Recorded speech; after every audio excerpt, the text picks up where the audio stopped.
सिलिगुडी स्थित डीआई कार्यालय अगाडि एबीवीपीको प्रदर्शन। सरकारी विद्यालयमा तोकेको भन्दा बढी भर्ना शुल्क लिएको आरोप लगाउँदै अखिल भारतीय विद्यार्थी परिषदले मंगलबार सिलिगुडी स्थित डीआई कार्यालय अगाडि प्रदर्शन गरेको छ।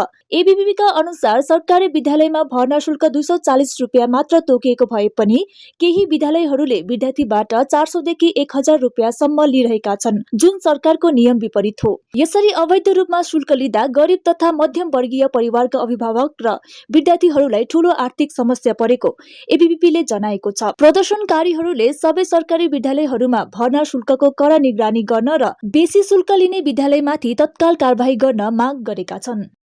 দেখুন, আপনারা সকলেই জানেন পুরো রাজ্য জুড়ে যে স্কুল যে শিক্ষার যে বাৎসরিক ফি ছাত্রছাত্রীদের থেকে নেওয়া হয় সেটা 240 টাকা রাজ্য সরকার নির্ধারিত করেছে।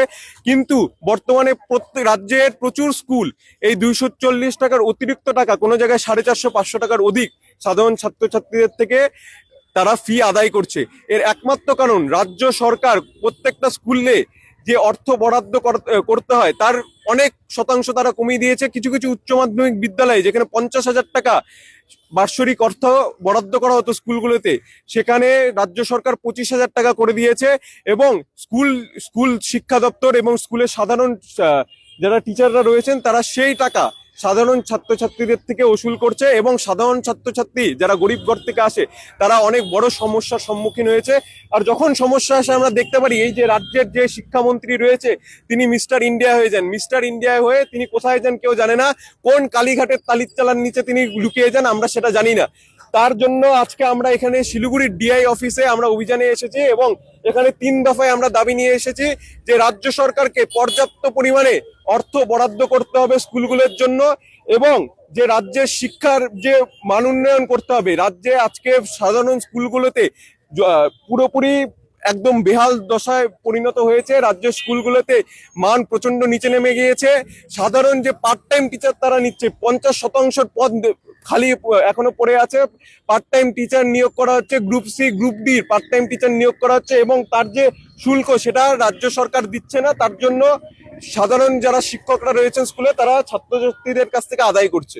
কারণ একটাই, যে বরাদ্দ টাকা রাজ্য সরকারকে করা উচিত তার থেকে প্রচুর পরিমাণে কম টাকা রাজ্য সরকার বরাদ্দ করছে। তার জন্য প্রচুর স্কুল রাজ্য জুড়ে বন্ধ হয়ে যাচ্ছে এবং তার জন্যই সাধারণ যারা টিচাররা রয়েছেন তারা ছাত্রছাত্রীদের কাছ থেকে অধিক পরিমাণে তারা শুল্ক আদায় করছে। তার জন্য একমাত্র দায়ী এই রাজ্য সরকার এবং এর ব্যর্থতামূলক যে শিক্ষা দপ্তর এবং এই যে ব্রাত্য বসু তিনি এখন মিসিং, তাকে খুঁজে পাওয়া যাচ্ছে না, তার কোনো স্টেটমেন্ট এখন পর্যন্ত আসেনি। সাধারণ দেখুন সরকারি স্কুলগুলোতে গরিব ঘর থেকে ছেলেমেয়েরা এসে এখানে পড়াশোনা করে এবং মুখ্যমন্ত্রী এবং এই শিক্ষা দপ্তরের কোনো হেলদোল নেই। তাদের যে শিরদাঁড়া এত পরিমাণে টাকা তাদের শিরদাঁড়া ভেঙে গেছে, তাতে তাদের কোনো যায় আসে না, তারা নিজের তোলাবাজি করে যাচ্ছে। রাজ্য সরকারকে এটাই আবেদন যে যাওয়ার বেলা তো চলে এসেছে, এই পুণ্যের কাজটা করে দিয়ে যান। যারা গরিব ঘরের ছেলেমেয়েরা রয়েছে তারা এত পরিমাণে টাকা দিতে পারছে না, এই পুণ্যের কাজটা করে দিয়ে যান। এই যে অর্থ বরাদ্দ সেটা বেশি পরিমাণে করে দিয়ে যান যাতে स्कुलগুলো चलते पारे, स्कुलগুলোর बेहाल दशा जाते काट्दै पारे। जब स्वास्थ्य सबैभन्दा महत्त्वपूर्ण हुन्छ तब तपाईलाई चाहिन्छ भरोसायोग्य उपचार र उचित शुल्कमा सेवा। समृद्धि हस्पिटल सिलिगुडीको एक भरोसायोग्य हस्पिटलको रूपमा धन भन्दा स्वास्थ्यलाई सधैँ प्राथमिकता दिन्छ। यहाँ आधुनिक प्रविधि, अनुभवी चिकित्सकहरू र बिमारी केन्द्रित सेवा मार्फत गुणस्तरीय उपचार सुनिश्चित गरिन्छ।